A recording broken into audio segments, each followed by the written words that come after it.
Hello, my name is Mark Smith, and I am the Program Manager of CSULB's Bachelor of Arts and Liberal Arts Degree Completion Program. Thank you for your interest in our program's information session. Now, here is the Program Director, Dr. Mathy Rojas. Anyway, that's sort of our introduction, and with that, let me go ahead and get started, and we'll talk about the sort of nuts and bolts of the program, who we're looking for, what it entails in terms of time and coursework, and of course, we'll also cover the cost and give you some comparisons to how our program is similar or not similar with others, all right? Okay, all right, so let me go ahead and get started. Okay, so who we are, a little bit about our particular program, the BELA program. So it is housed at CSULB, which many of you probably are already familiar with, but some of the bragging points that our university has is that it's really been a rising star in academia. It's been on the U.S. News and World Report several years in a row now, and most recently in its 2015 Best Colleges Guide, we were ranked 6th best public regional university in the West. And along with that, we were also named one of the top 10 colleges in the nation to receive the most applicants from first-time freshmen. So all to say that we've become very popular. And this is fantastic in terms of the kind of reputation that the university then is gaining. It's maybe of less exciting for the students who now find themselves competing with a lot more students. And so in some ways, this is where the BELA program can assist that issue as well. So the BELA program is drawn from 2 of the colleges at CSULB. CSULB is made up of 8 individual colleges, and the 2 that we've brought together share really particular things that actually then work well as a partnership. So the College of Continuing and Professional Education, this is a college that is focused on doing outreach to individuals who can't really take traditional coursework. In some cases, these are individuals who have not completed their BA, such as yourselves. In other cases, they have programs for master's students, for special certificates, etc. Throughout, what brings the college sort of together through its programs is the fact that it focuses on various delivery methods. So by that we mean there's the hybrid where courses are taken both online and face-to-face. Some are only face-to-face, and then others are completely online. Our program is a hybrid program, as I'll go into in a moment. Secondly, it's on a self-support basis. Excuse me for that. So what that means is that it is not considered stateside, so it does not receive the same stateside funds. It basically runs itself through the enrollments that it receives for these particular specialized programs. And as I've mentioned before, it's really focused on the fact that many individuals have very busy work schedules, very demanding work schedules that don't allow them to attend class, say, at 9 a.m. until 5 p.m., which is what the traditional college student still does. So with that, the College of Continuing and Professional Education looked to the College of Liberal Arts, which is actually the college that I'm housed in and have been at for the last 15 years, as the sort of ideal partner in the sense that we are the largest of the colleges and we're the most diverse. We have 27 different departments that sort of offer all sorts of different possibilities to understand what the liberal arts are. So be it through history, through English, sociology, psychology, anthropology, there's many different ways to sort of get at what the liberal arts are and how they work in everyday life. We get so many calls from companies that are excited about this kind of program, that feel that they are looking for well-rounded individuals, and they have found that most often that is from students that graduate from the liberal arts. So all to say that then the BELA program brings all of this together. It is a high-quality CSU degree, which means it's the same degree that anyone, including someone like Steven Spielberg, has, so you'd be able to share that that degree with him, in other words. And it is for students that have actually really been close to graduating, even if it has truly been 20 years, meaning that they are about 48 baccalaureate units away from finishing that 4-year degree. And another specialized element of the BELA program is that it has a predetermined course schedule. So what that means is that students can consistently count on when classes will be offered. They're offered on Wednesday evenings and also on every other Saturday. And I'll go into what that schedule looks like in a moment. But just to know that that is consistent throughout the entire program, and it's never changed since the inception of the program. Okay, so getting into then who we are, but also who we want. The person that we're seeking has particular characteristics, and I'll just start with describing what it means to be dedicated to completing their degree in a fast-paced community environment. We have absolutely no judgment as to why in the past our applicants might have not been able to do so. There are so many reasons, and actually one of the really wonderful aspects of our cohort model is that it's one of the first times that these students feel validated because they're not the only one. In fact, normally they're in a classroom with everyone that has the same circumstances, even though the particulars may be different. So family commitments are one of the top things that have kept people from getting their degrees. Choosing a major that they were ill-equipped to follow through on, having a job promotion come up, having an illness happen, having outside family responsibilities to take care of. All sorts of things that in the past, rather than understand that that was just what had to happen, people felt ashamed because it left them then failing a class or having to withdraw or simply just leaving a program without being able to do anything about it. That is all wiped out with our program, and all of these students really support each other because they understand each other, and similarly the program understands them. And so despite all that, what we want is somebody who now says, this is it. This was maybe your 2015 resolution. This is something that I want to do by this age. This is something that I want to do for my child, etc. The dedication is now there. And so this is the primary thing that we look for in our applicants to be our students. Similarly, when we talk about it being a fast-paced environment, it's not anything wild or unpredictable or in any way something that's impossible to keep up with, but it means that it's steady. We have you take classes the entire 2 years that the program runs. So every month, except for the 3 weeks off that you get for Christmas and a couple of weeks off in between the semesters, and we'll talk about what those look like, you are in school. So that we've found is very useful because, again, when breaks happen, we find that people have a hard time coming back into their routine. So we are out to just get you done. And that said, as I mentioned, it's very community-oriented, and what we mean by that is that we're a very unique program and that we're the only program that focuses on the cohort model. And so what that means is that everyone that applies and is accepted into the program will then be in the same classes throughout their entire program. They will take their first class together, their last class together, and they'll be walking across that stage together. And we have found that, again, studies have shown over and over that when you have a cohort model, when you have a group of peers that care about you, if you show up or don't, if you understood something or didn't, that you can ask questions to about assignments, etc., that tends to really increase the ability to be successful in academia, to be able to finish the kinds of degrees that you're setting out to do. And just to give you a couple of quick personal examples that just came up recently, we have had students who, excuse me, the day that they have a midterm, we had one student whose car died and was frantic, and she texted a few of her cohort friends, and within just a few minutes somebody was able to adjust their schedule and go by and pick her up so that she could make her exam. Not something that happens often in a class of 200 people where they're all relatively all strangers. Secondly, we had our first cohort, we had a student who unfortunately had a very bad car accident very soon after the semester started and was in the hospital for several weeks. And we had not just the students who rallied around her, checked in, sent flowers, took notes for her, etc., but actually even the faculty who tried very hard to work with her and to make sure that she could do what she could to keep up.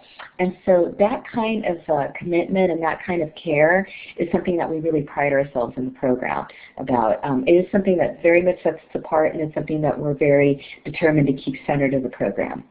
That said, moving on to the second part of what we're looking for, as I said, we are looking for someone who has done a good amount of work already. Our program is a 48-unit program. And so overall, CSULB requires 120 units to graduate. So when you do the math, that means that students will need to come in with 72 units. There's a tiny bit of wiggle room there, and I'll review that in a bit. But generally speaking, this is what you want as your goal to be able to come into the program. Now, if you have more than that, that's fine. Our program, however, is a 48-unit program, so it basically just starts counting and stops counting from that 72 units.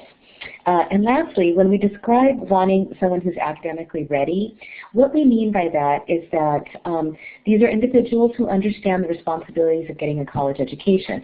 It means that they have a computer at their disposal. Everything is done online, as you can see by the session, and that they have printer capabilities, etc., the ability to submit their work. And then similarly, that they are ready to do the reading assignments and to follow through with the amount of writing and group work that's often required in each class. All right, so moving on from there, what I want to show you is what we hope the equation looks like. We are, as I mentioned, this unique cohort degree program. We are focused on adults who have these significant units, and our program begins and ends in exactly 2 years. When we add then the kind of the individual we hope you are, someone who is, if you then are the individual who is enthusiastic and who has not completed their degree for whatever reason, but are in it now and want to do it, then we hope that then the program will be the perfect match for you. And the picture that you see on the right is another one of our proud examples. This is Lisa Frenchie, who was part of our first cohort. And what you see her holding there is her degree, which in her application letter to us, she let us know she had purchased a frame for back when she was very young and had been a traditional student who'd been accepted, and in her freshman year got pregnant, and as a result had to drop the program. But she brought that degree for herself, that frame for her degree, to convince herself that she'd do it. Fast forward 16 years, and her daughter is now getting ready to look at colleges herself, and Lisa feels that she needs to do this. And so she pulls that frame out, and now it does hold her degree that she has there in the picture.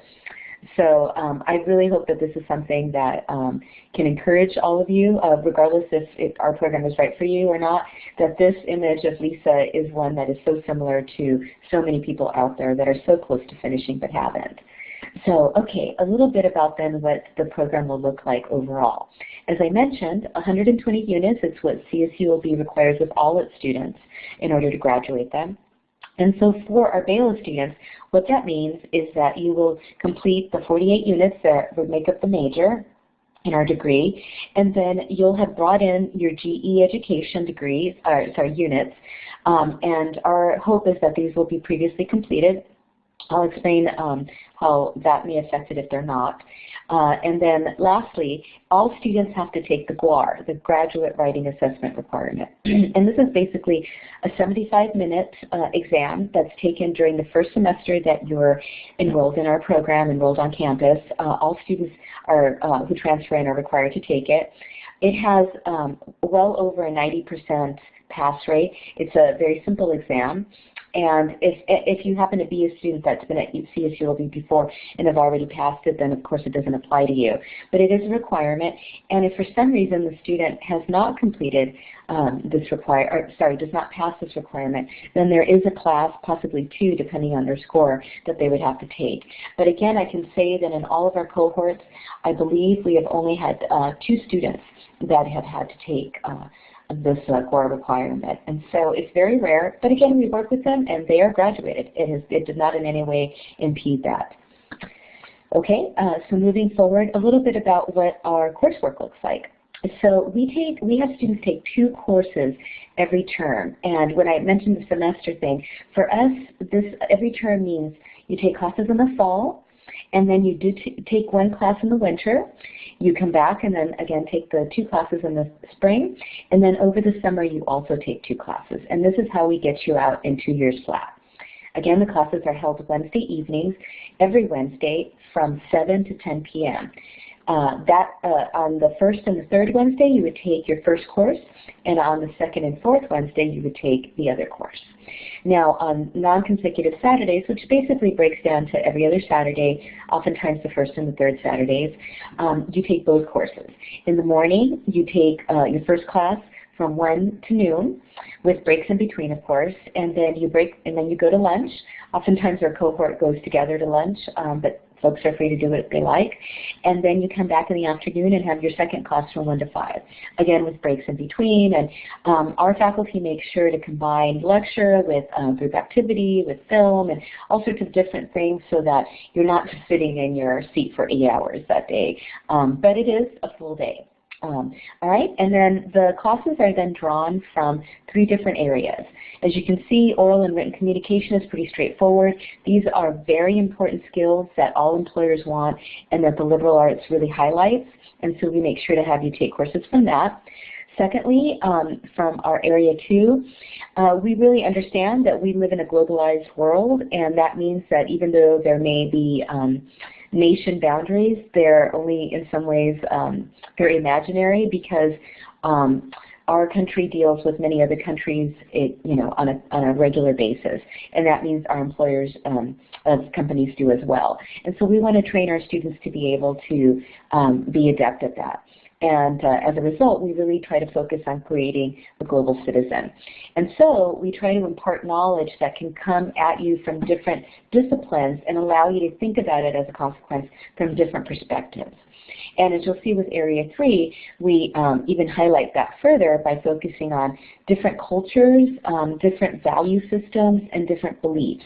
And so as you can see, these courses, which tackle different areas, and I'll give you in a moment a list of some of the courses that we've offered in the past, often end up addressing the same issues, but just from different perspectives.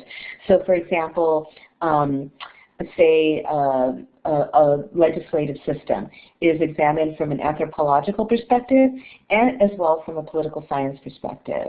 Understanding the family may be looked at from a psychology perspective and then really thought about on philosophical terms from a philosophy class. So it's basically getting you to think about different ways of solving problems. And again, this is one of the highlights of a liberal arts degree. It is about teaching, training our students to be able to be great leaders, which means being good at problem solving.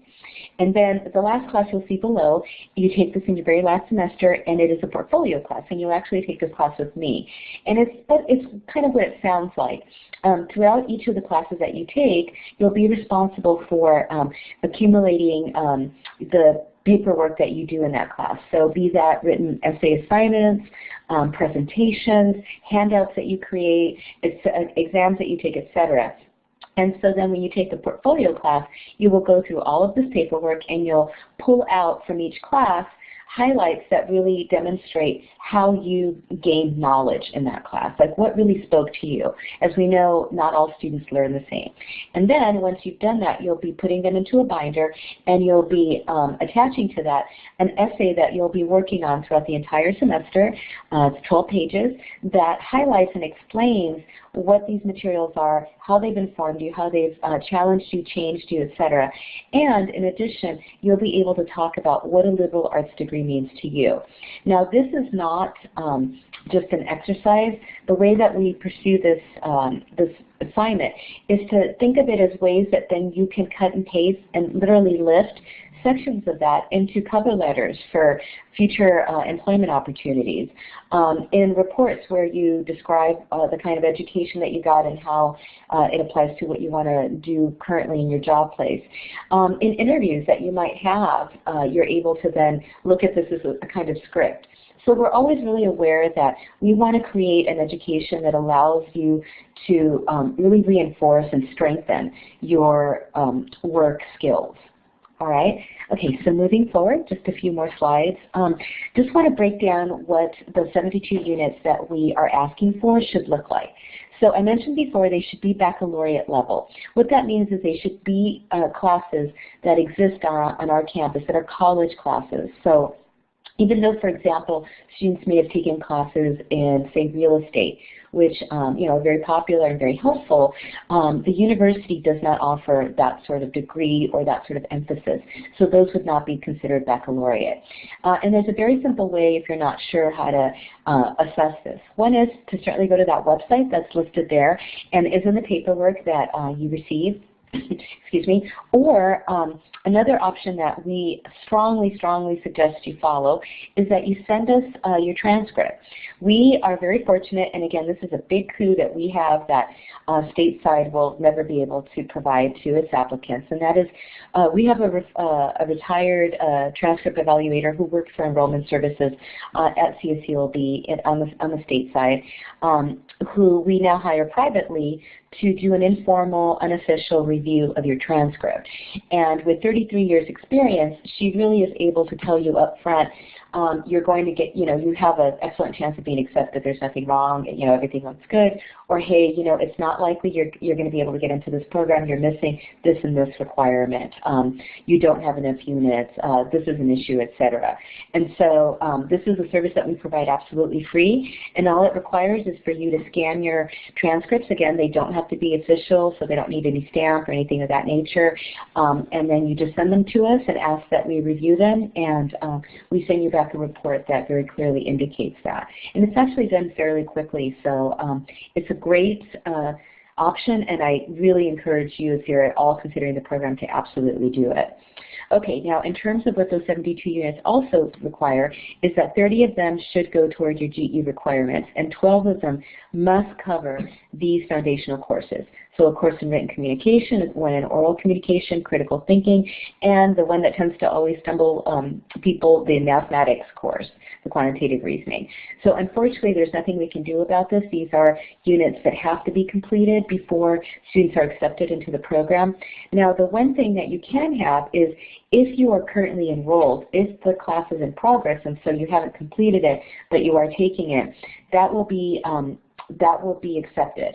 It only does require then that once you finish the class and before you actually start at CSULB, you submit the transcript that shows that you passed it with a C or better.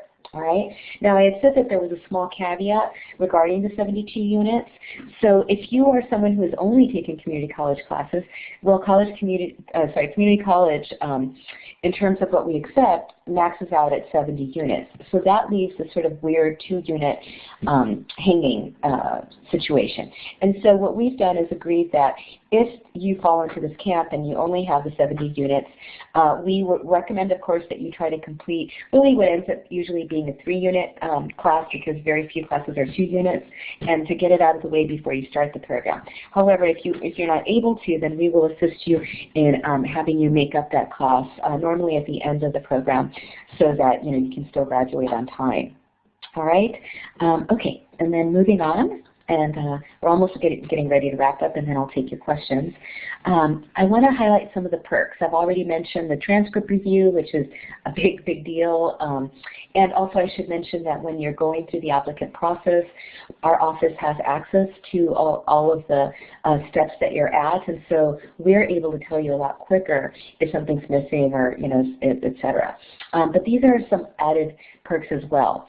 So I had mentioned that it's become a very competitive campus. Traditionally, students just needed a 2.0 to enter the CSU system. But as popularity at the campus has grown, that's actually no longer the case.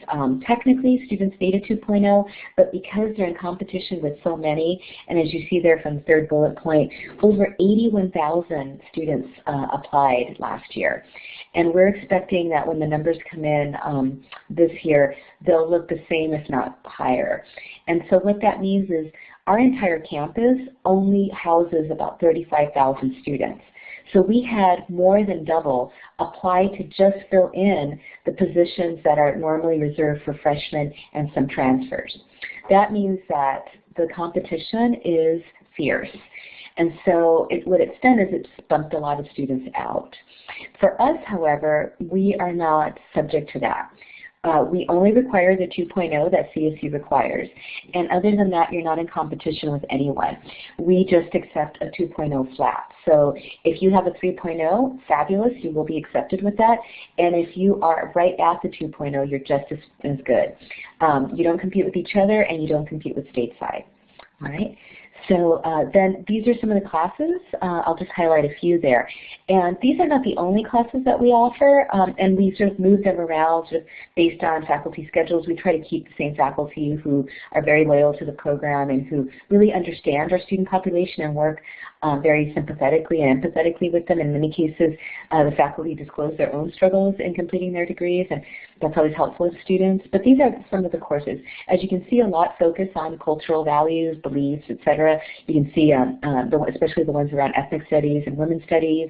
And then, of course, we have more traditional courses. We have communication studies, English, geography, psychology, religious studies, etc. And these are all courses that students have really enjoyed. This is part of the reason that we've kept most of these is because of student input. And they are classes that are focused on, again, really sharpening your skills as a liberal arts student. Okay. Now, a little bit about what this looks like visually. This tends to be one of the most helpful slides that we present. So you hear 2 years, and that can seem really big, but it actually goes very quickly. So as you can see, all students that are accepted into the program will start in fall 2015, and you will have both your classes on campus that semester. Now, in the winter, you will only take one class. We don't want students overwhelmed, and it doesn't start until after the holidays, and it basically will go for 3 weeks. And as you see there then, you will complete it online entirely. Now you'll come back in 2016 and back to the same schedule of having 2 classes on campus. Now in the summer, our students have let us know, and we've clearly recognized that that people get very busy because kids are out of school. This is when vacations tend to happen, etc. And so we've tried to make it as feasible for our applicants as possible. We have you take one class on campus, but then we allow the other class to be online. And what I mean by that is it's still a class that we schedule for you, but it allows us to have more flexibility to offer our students. And so one class on campus, one class online. In the fall, you'll return and you'll have your classes on campus. That winter, you'll repeat the same thing as the year before. And then that spring will be when you'll have your last on-campus classes. And that's also the semester that you are welcome to go ahead and walk in anticipation of your upcoming graduation. Again, our university only holds one graduation, and it's always in the spring. So our students always have the option of either walking that spring when they're on campus or completing it the following spring when they're absolutely done and have actually graduated with their degree. Now, as you see then, summer and fall that follow are completely online. So what that transfers into is 72 units plus the 48 of the program will get you the 120 that you need to get your degree. Okay, I mentioned before that if there are issues that sort of arise because you didn't complete all your GEs, this is how we handle it. Now, we understand that each student comes in with a unique record, and we try to work as closely as we can individually with each of those students.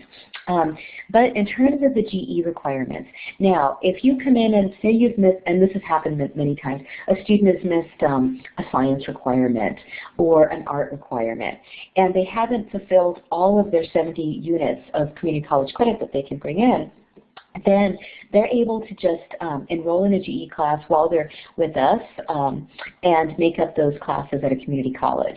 And it's normally, if anything, one class.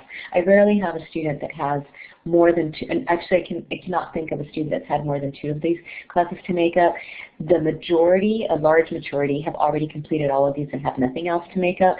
And normally it's like one class that it may hold up one person or another. So you can do it that way. You can certainly go through another four-year university. And then we do have Open University at CCPE. That's our partner. And so when you're not enrolled with us, you are able to take a class with them. And I will explain that more to you once, again, your transcript's reviewed and you've been accepted to the program, and we can kind of see where you're at with it. Now, I want to mention, though, that if it's an upper division unit that obviously then can't be completed at a community college, then you're looking at having to make that up at a four-year institution, so either CSULB or another place. Now note, as I mentioned at the bottom there, students are financially responsible for anything that goes over those 48 units. And so we really recommend, strongly recommend, really recommend that you complete all of that before starting BELA. But again, we will work with you. Okay, so then looking at what that means financially, outside of anything extra that you might have, like a GE class, etc. This is what our program costs. It's not a cheap program, but as we'll talk about in comparison to other programs, it's a very reasonable program. So each unit is $426, which means that each class, remember there are 2 every semester except for winter, will cost $1,278. All right? Which means overall the entire program will cost $20,448. Now, one big perk, again very different from stateside, is that this is a fixed rate. Your cohort comes in paying this amount, $426 per unit, and it leaves paying that amount. There are no hidden costs. There is never a hike in tuition or an added expense with fees, which, as you'll see with stateside, has been a consistent thing for many years now. In fact, to give you another short anecdote, our first cohort, when they came in, the cost per unit was $415. So it was initially, I think it was maybe about $50, $60 higher than stateside. By the time that they started their spring semester, because the university had experienced so many cutbacks and everything else, they were paying less. So the rest of their entire program, they paid less because each semester, each subsequent semester, students on stateside paid more. So overall, their education was significantly less than it was for stateside students that would have been, there at the same time. And to highlight what the tuition includes, you are considered fully matriculated, so you are a student of the university. This is often helpful. For example, those of you that have employers that will pay for that, right? We've had students who have been on public assistance, and this is a requirement that they be enrolled in school, fill out lots of paperwork for that all the time, so that if that's a possibility or a need for you. And you get a student ID card. This is kind of a fun perk. All CSULB students get this card. It means that you can ride the CSULB passport and local transit for free, because our Long Beach city is very committed to public transportation, and so they want our students to be encouraged to do so. And then secondly, you have access to the library, to all of the computer labs on campus. So for example, if you do need to print something out or check your email or even work on a paper a couple hours before class or in between classes, you're welcome to do that. And another thing, if you're a sports fan, is that the card grants you access into any of the games for free. All right, and then of course lastly, as I mentioned before, I think another big perk, especially again given where the university is with cutbacks and what have you, your classes are guaranteed. You will never be dropped from the class. You will never be in competition with any other student for a class, which means that you won't find a class is full when you can't get in. And you will always have a faculty member that's committed to teaching that class, and you'll know who that is. So these are things, unfortunately, that stateside isn't able to do with so many students. But with our cohorts, which run at their maximum of 25, but really our cohorts have been more around 20 students, this is quite manageable for us. Okay. So just to wrap up, this is what our tuition compares then to when you look at our local campuses around Southern California. So on the top you'll see the CSUs. These are the estimated costs for students who would be attending for 5 years. At a local UC, you can see there all the much higher costs, right, of going for 4 years, which tends to be the graduation rate at a UC. And then lastly, the private schools, which certainly, as you can see, cost a great deal more. And we highlight University of Phoenix as well, because it is oftentimes one that students will pursue, in a sense that they believe that it's a quick way to finish their degree. But it tends to be a very expensive education overall, and we find that in terms of, well, I should say students find that in terms of our program versus this kind of for-profit university, our program has a lot more stability to it and is lower cost and is able to often provide students with better results. So as you can see, this is how the breakdown is, and consequently $20,448. So it's not cheap, but it is quite affordable in relation to these. Okay, so you're ready to then apply. This is what it looks like. We are currently accepting applications, and we have been since October, and they are coming in fast. And so we, even though our deadline is March 1st, we highly, highly, highly encourage you to apply much sooner, because March 1st is the deadline for all CSU programs. And so the enrollment services on stateside, which is initially what your application also goes through, is flooded with applications. It takes a lot longer, and it requires then students to be much more patient in hearing back. It also, if there's any problem with your application, and there often is because there'll be something missing, a supplemental part of the application that hasn't been filled out, etc., it takes longer for students to hear that that exists. So the sooner you apply, the quicker that everyone can get to your application and it can be looked at. And again, students are quickly applying now, so it's a great thing for you to jump on. That's the website that you'll need to submit your application to, and in the paperwork that you will receive from us, you'll see step-by-step instructions on how to fill out that application in terms of drop menus, etc. And then once your application is submitted, the other thing that you absolutely must do, and your application will not be able to move forward without, is submit all your official transcripts. And by official, we mean they are stamped and sealed, and you've in no way actually opened them or anything. And you can drop them off in person to enrollment services, or you can have them mailed, which is what most people do. Now again, you see there that you do have until March 15th. I would strongly, and in some ways almost more so than the application, encourage you to get on this sooner rather than later, because again, with getting 80,000 applicants sending in their transcripts, all kinds of havoc happens. And it happens in so many different places, whether it's when you submit the request, if it's accepted or not by the university you're requesting it from, the college, if that then is processed accurately and then sent out, if the post office delivers it, if it's received by our staff. There's so many places where problems happen, and I can tell you that every single cohort we have had students that we have had who have had to resubmit several times their transcripts, who have just had things come up that were unexpected in relation to their transcripts. And so we always caution that you send them in sooner. Again, it will really speed up your application and hopefully minimize the level of frustration with applying. Again, you have to bear with us given that it's a program that is tied to a university that has so many students wanting to attend. Now, once transcripts and applications are in and everything's been reviewed and we're able to show that you are indeed eligible, our office will be informed of it, and then we will contact you and ask you to submit your essay. And you see there the website that you can submit it to. And in fact, if you want, you can get a jump start on that. You'll see in the paperwork what the prompt is. It's very simple. We simply want to know why you want to come to our program, like what it is that you're drawn to. And we're looking for just basic proficiency in writing. No sort of major expertise in it, but just that, again, you're academically ready. So once all of these steps have been taken and passed, then you can await that letter from us. And I will say that we have a very, very high acceptance rate. It is just hovering, I think, around 95%. So we've only had to turn away a few students, or in a few cases, students have withdrawn an application or something. So we generally tend to be able to take everyone that does apply to us. All right, so I'll go ahead and end with that. I'll take any questions that you have in a moment, but if you forget anything or if you have additional questions, you can reach myself or Beth, who you probably already have been in contact with. She's our program coordinator, at the following number and at that email address.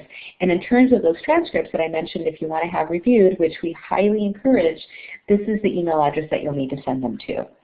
All right.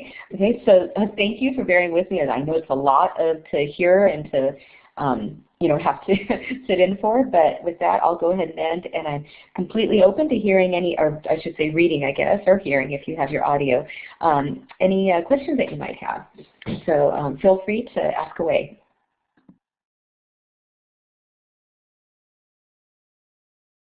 Oh, okay, perfect. Yes, great question. Sorry I didn't cover that. Do you have any information about financial assistance? Yes, we do. So students are eligible for the Pell Grant, which is a federal award that is given to students who qualify, and for any subsidized and unsubsidized loan. Basically, all financial assistance except for Cal Grants. Cal Grants are state funds, right? And so since we're not stateside, we're not able to draw from that. But everything else students can take from. And we do actually have a direct liaison that we work with in the financial aid office, which again is a big benefit, because if you've ever had to deal with university financial aid office, whether it's ours or anyone else's, it can be a big headache if it's a big university. So we try to really tailor that for you, and any questions that come up, try to deal directly with them for you. And by that I mean, put you in contact with the person you need to speak to. And also I should mention that we on campus have a scholarship office. This is one that's open to all students, and several of our students have qualified for those scholarships they have available. They have a lot, like over 500 different kinds of scholarships, and they have a handful that are specifically for students who are adults returning to the university. And in fact, we've had I want to say we've had at least 2 students out of our 3 cohorts that have gotten that particular award that's actually for women. So yes, the answer is yes.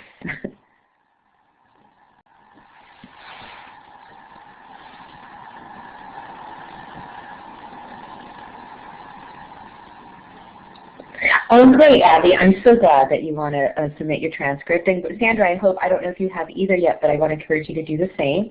A couple things I just thought of that often come up is students will say, well, okay, what about books?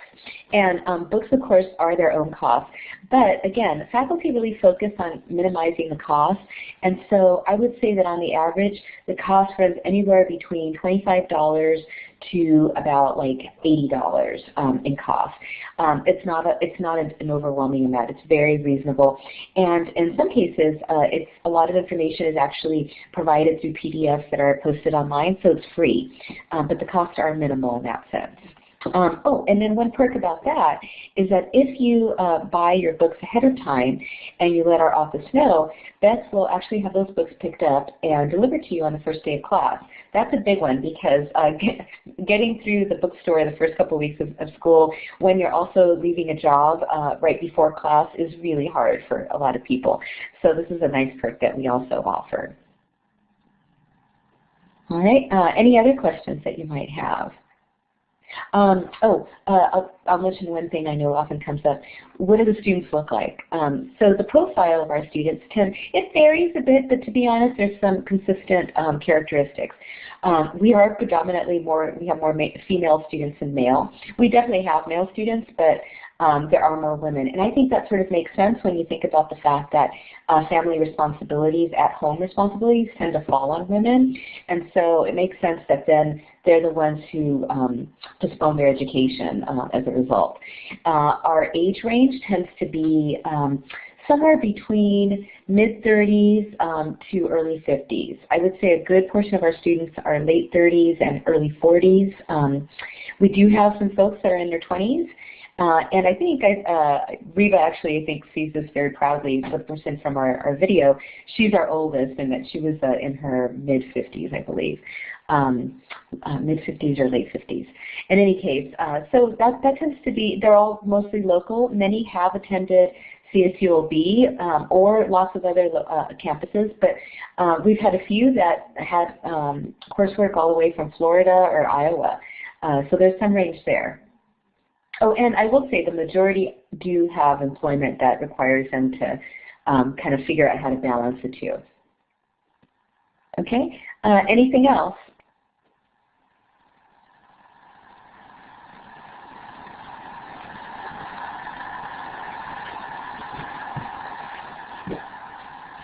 Okay, great.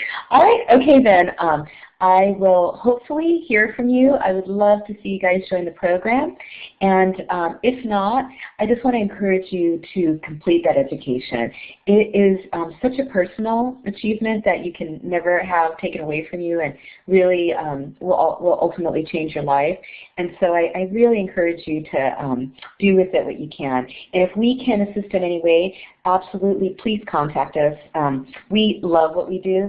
It's been a pleasure for us to work on this program, and so we want to be able to continue that tradition. All right, so I hope to see your applications down the line, and if not, the best to you, and have a wonderful weekend. Bye.